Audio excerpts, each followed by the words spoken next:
As pessoas dizem que a inteligência artificial vai revolucionar o nosso mundo, mas eu tenho lá minhas dúvidas. O que eu não tenho dúvida é que a inteligência artificial vai revolucionar o mundo dos nerds. Disso eu não tenho dúvida, porque as bonecas com inteligência artificial serão ultra realistas.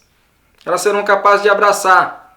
E não somente abraçar, mas também arranhar, cruzar as pernas, gemer. E não gemer pura e simplesmente, mas gemer no momento em que o homem faz aquele esforço a mais, sabe? Quando ele estica a perna para ir fundo na questão. Olha, não se faça de sons porque eu sei que você está me entendendo muito bem. A não ser que você seja um homem negro, porque aí o seu caso é bem o contrário, né? Você não precisa fazer esforço algum para ir fundo na questão, você precisa tomar cuidado para não acabar com a questão. A verdade é que se você pegar uma mulher grávida e esticar demais a perna, você pode comer a mulher e o bebê junto. Isso seria um sexo à la Rafinha Bastos.